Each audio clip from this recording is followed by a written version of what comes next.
નમસ્કાર, ધર્મલોકમાં આપનું સ્વાગત છે. હું છું કૃષ્ણા.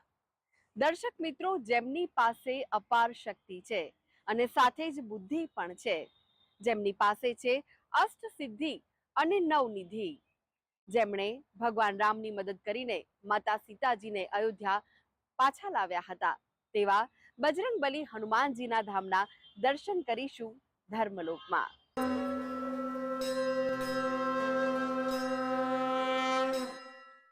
હનુમાનજીનું એક એવું ધામ જ્યાં પહોંચતા જ દુખિયારાના બધા જ દુઃખ દૂર થઈ જાય છે. ભૂત પ્રેત પણ જેનામાં વાસ કરતા હોય તેમને પણ આ ધામમાં લાવવાથી તે ભક્તો પણ તેમાંથી મુક્તિ મેળવે છે. હનુમાનજીની અહીંયા જે પ્રતિમા છે તે ખૂબ જ અનોખી છે અને હનુમાનજીના પગની નીચે છે શનિદેવ. તો ચાલો દર્શન કરીએ હનુમાનજીના એક એવા ધામના જેની સાથે જોડાયેલી છે ભક્તોની આસ્થા.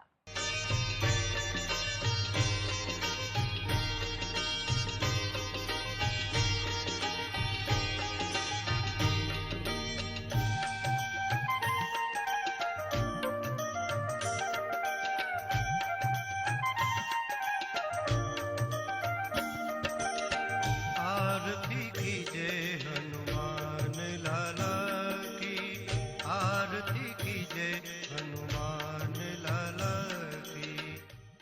શ્રી હનુમાનજી એટલે કષ્ટભંજન. દરેક કષ્ટભરી પરિસ્થિતિમાં હનુમાનજીનું સ્મરણ માત્ર તમને વિકટભરી પરિસ્થિતિમાંથી ઉગારી લે છે. હનુમાનજી એ ભક્તોની પુકાર સાંભળીને તેમના દરેક કષ્ટ દૂર કરે છે અને હનુમાનજીનું એક મંદિર આવેલું છે સારંગપુરમાં. આ મંદિર ભક્તજનોમાં કષ્ટ નિવારવા માટે તેમજ જેમને ભૂત પ્રેત કે અનિષ્ટ તત્વોથી પીડાતા હોય તેવા લોકો માટે આ મંદિર ઘણો સત્કારી તેમજ ચમત્કારિક મનાય છે. બોટાદ જિલ્લાના બરવાળા તાલુકામાં સાળંગપુર ગામે આવેલું આ મંદિર માટે એમ કહેવાય છે કે ભૂત પ્રેતાત્માથી પીડિતો માત્ર એકવાર જો સાળંગપુર હનુમાનજીના દર્શન કરી લે તો તેમને આવી પીડામાંથી મુક્તિ મળે છે. આ ઉપરાંત માનસિક રીતે વિકલાંગ લોકો અને મંદબુદ્ધિના લોકો પણ આ મંદિરમાં હનુમાનજીના દર્શનનો અવશ્ય લાભ લે છે. ખાસ કરીને કાળી ચૌદસના દિવસે આ મંદિરમાં હનુમાનજીના આશીર્વાદ લેવા ભક્તોનું ઘોડાપૂર ઉમટે છે. ભૂત પ્રેતાત્માથી ઉગારતા આ મંદિર માટે એવી વાયકા છે કે ભૂત પ્રેતાત્માથી પીડિત લોકો માટે આ મંદિરમાં આવવાથી મંદિરનું પરિસર ધ્રુજવા લાગે છે અને હનુમાનજીની મૂર્તિના દર્શન માત્રથી ભૂત પ્રેત ભાગી જાય છે. વળી મંદિરમાં ચાલતો ધુમાડો શ્વાસમાં જતા અને મંદિરમાં ચાલતા મંત્રોના ઉચ્ચારણથી ભૂત પ્રેત કાયમ માટે નાસી જાય છે. સાળંગપુર મંદિર આશરે 150 વર્ષ કરતાં પણ પુરાણું છે. તેની સ્થાપના પણ જાણે શ્રદ્ધાળુઓના કષ્ટ હરવા માટે થઈ છે. આ મંદિર સાથે કથા જોડાયેલી છે. સ્વામિનારાયણ સંપ્રદાયના સંત શ્રી સ્વામી સહજાનંદ ઘણું ખરું ગઢડામાં રહેતા. તેમણે સંપ્રદાયના વડા તરીકે નિયુક્ત કરેલા વડતાલના સ્વામી ગોપાલાનંદ વારંવાર વડતાલથી ગઢડા પ્રવાસ વખતે વચ્ચે સાળંગપુરમાં વિશ્રામ કરતા. સાળંગપુરમાં સ્વામિનારાયણ ભક્ત દરબાર જીવા ખાચર હંમેશા સાધુઓની સેવા કરતા, તેમની ભક્તિ કરતા. સમય જતા જીવા ખાચર બાદ તેમના પુત્ર વાઘા ખાચર પણ તેમની ભક્તિ કરતા રહ્યા. એવી લોકવાયકા છે કે આજથી 150 વર્ષ પહેલા સાળંગપુરમાં ભારે દુષ્કાળ પડ્યો હતો. પ્રાણી હોય કે મનુષ્ય, પાણી વિના દરેકની હાલત દયનીય બની હતી. આ દુકાળ સારંગપુર આખાને ભરખી લેશે તેમ જણાતું હતું. આ સમયે વાઘા ખાચરે શ્રી ગોપાલાનંદ સ્વામીને વિનંતી કરતા કહ્યું કે સ્વામી, અમારે તો 2 પ્રકારના કાળ પડ્યા છે. એક તો વરસાદ નથી થયો અને બીજું આ બોટાદ અને કરિયાણાના દરબારો સમૃદ્ધ હોવાથી તેઓ સંતોને રોકી રાખે છે, જેથી અમોને સત્સંગનો લાભ નથી મળતો. આ સાંભળીને ગોપાલાનંદ ગંભીર બની ગયા અને તેમણે કહ્યું કે ભીડ ભાગે એવા હનુમાનજીની પ્રતિષ્ઠા કરી આપો. ગોપાલાનંદ સ્વામી સાળંગપુર પધાર્યા ત્યારે વાઘા ખાચર તેમને ગામ બહાર ધાર પાસે લઈ ગયા. ત્યાં સ્વામીએ વાઘા ખાચરના પૂર્વજો જેમણે વીરગતિ પ્રાપ્ત કરી હતી તેમના પાળિયા જોયા. એમાં દરબારશ્રી એક પાળિયો બતાવી કહ્યું કે અમારા ઉગા બાપુ ખાચરનો પાળિયો. ગોપાલાનંદ સ્વામીએ કહ્યું કે દરબાર, આમાં હનુમાનજીની મૂર્તિ કંડારીએ તો? વાઘા ખાચરે સહમતિ આપી. ત્યારબાદ આ પાળિયો ગઢમાં લવાયો અને સ્વામીએ હનુમાનજીનું ચિત્ર બનાવ્યું અને કાંજી કડિયાને બોલાવીને કહ્યું કે આમાં એવી મૂર્તિ કંડાર કે વિશ્વમાં તેની નામના થાય. ત્યારબાદ સ્વામીજી મૂર્તિને સાળંગપુર લઈ ગયા. વિક્રમ સંવત 1905ના આસુવદ પાંચમના દિવસે સાળંગપુર ગામમાં યોગીરાજ ગોપાળાનંદ સ્વામીએ અનેક સંતો, વિદ્વાનો, બ્રાહ્મણોને, હરિભક્તોને આમંત્રિત કર્યા. ભવ્ય મહોત્સવમાં વેદોક્ત વિધિથી શ્રી કષ્ટભંજન હનુમાનજી મહારાજની સ્થાપના કરી. સ્વામી ગોપાળાનંદના મુખ્ય શિષ્ય શુકમુનિએ આરતી કરી. આરતી સમયે ગોપાળાનંદ સ્વામી એક લાકડીને પોતાની દાઢી સાથે ટેકવીને મૂર્તિ સામે ત્રાટક વિધિ કરતા ઊભા છે. પોતે સંકલ્પ કરે છે કે આ મૂર્તિમાં હનુમાનજી મહારાજ આવિર્ભો થાવ. ત્યારે આરતીના 5મા તબક્કા બાદ મૂર્તિ હલવા લાગી. ગોપાળ સ્વામીએ શ્રી હનુમાનજી મહારાજને વિનંતી કરી કે આપના ચરણે આવેલ હર કોઈ મનુષ્યના દુઃખ દૂર કરજો, પીડિતોને સર્વ પ્રકારથી મુક્ત કરી સર્વેનો ઉદ્ધાર કરજો. મૂર્તિ તો હજુ સુધી ધ્રુજતી હતી. તેથી ભક્તોએ સ્વામીને પ્રાર્થના કરી કે સ્વામી બાજુમાં ગઢપુરપતિ શ્રી ગોપનાથજી મહારાજ તથા ધોલેરાના શ્રી મદન મોહનજી મહારાજનું મહાત્મય ઘટી જશે, માટે મૂર્તિને ધ્રુજતી બંધ કરો. ત્યારથી આ મૂર્તિ ભક્તોના કષ્ટ નિવારવા લાગી અને સાળંગપુરના હનુમાનનું નામ કષ્ટભંજન પડી ગયું. આ મંદિરમાં 25 ફૂટ પહોળો સભા મંડપ છે, જેને આરસના પથ્થરથી જડવામાં આવ્યું છે. હનુમાનજીની મૂર્તિ ત્યાં રૂમમાં પ્રસ્થાપિત છે. આ ગર્ભગૃહના બારણા ચાંદીના છે. મૂર્તિની પૂજા બ્રહ્મચારી બ્રાહ્મણ દ્વારા જ કરવામાં આવે છે. મંદિરના ગર્ભગૃહમાં આચાર્ય કે કોઠારીને પ્રવેશ નથી. મંદિરની આસપાસ ખુલ્લી જગ્યા છે. સવારની મંગળા આરતીથી દર્શન શરૂ થાય છે, જે બપોરના 12 વાગ્યા સુધી ખુલ્લા રહે છે. ત્યારબાદ બપોરે 4 વાગે આ મંદિર ખુલે છે અને સાંજે સંધ્યા આરતી બાદ મંદિર બંધ થાય છે. અહીં બધી જ જાતિના અને ધર્મના લોકો દર્શનાર્થે આવે છે. દેશના જુદા જુદા વિભાગોમાંથી અને રાજ્યોમાંથી આવેલા ભક્તોની મનની મુરાદ અહીં પૂર્ણ થાય છે. એવું કહેવાય છે કે દુષ્ટાત્માઓ, પ્રેતાત્માઓથી પીડાતા ભક્તોને પણ અહીં આવી દર્શન કરવાથી છુટકારો થાય છે. પ્રેતાત્માવાળી વ્યક્તિ મંદિરના પરિસરમાં પ્રવેશતા જ મંદિર ધ્રુજવા લાગે છે.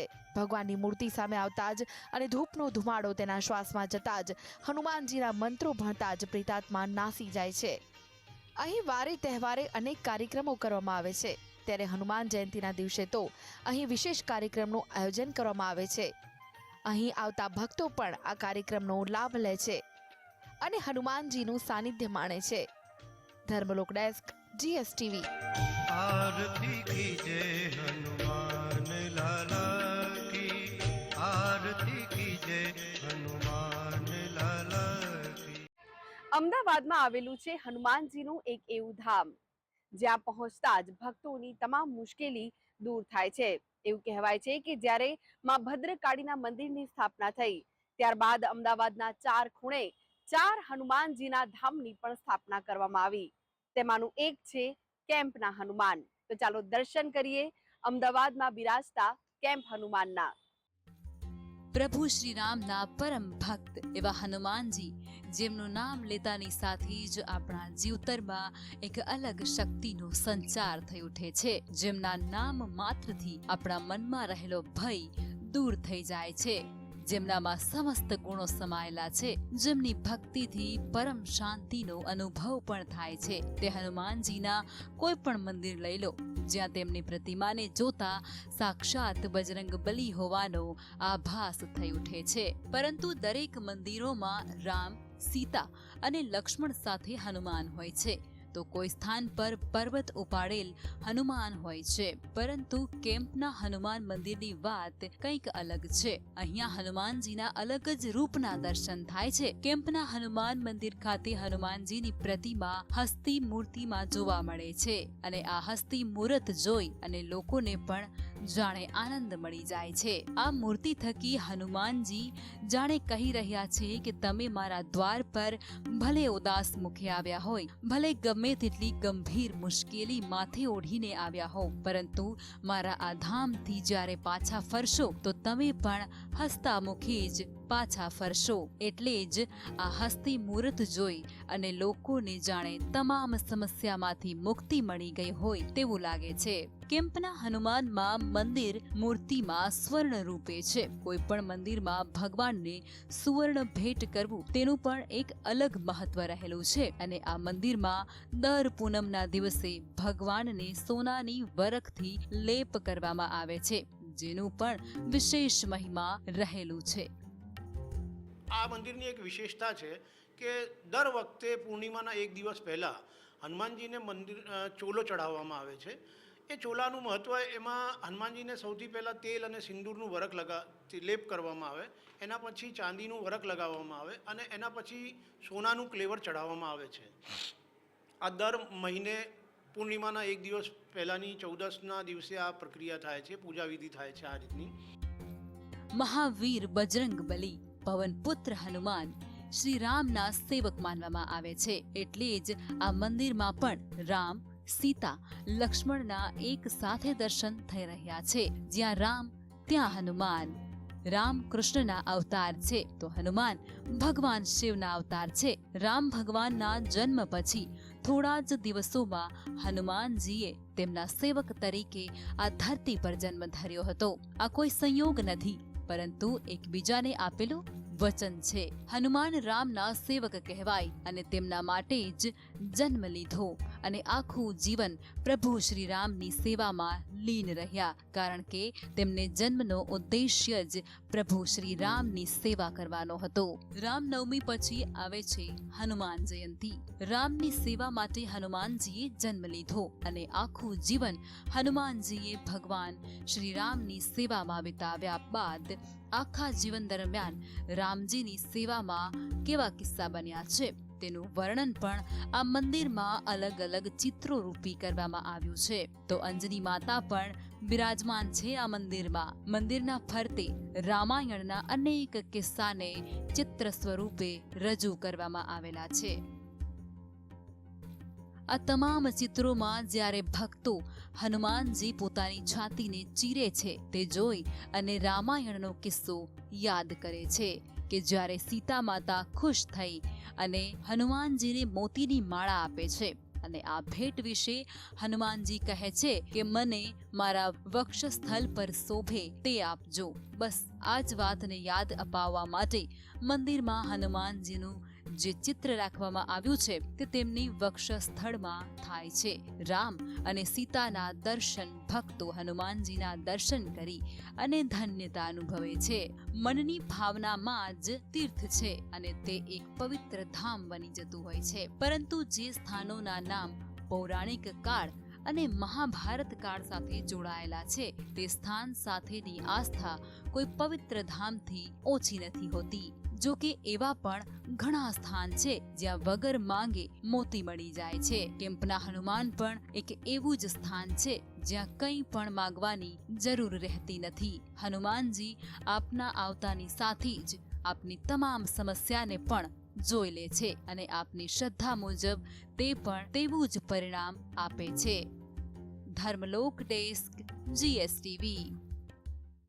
તો દર્શક મિત્રો, આ સાથે જ આગળ જોઈશું વિશેષ રજૂઆત સુખની શોધમાં. તે પહેલા હાલ સમય છે એક નાનકડા વિરામનો. લઈએ વિરામ.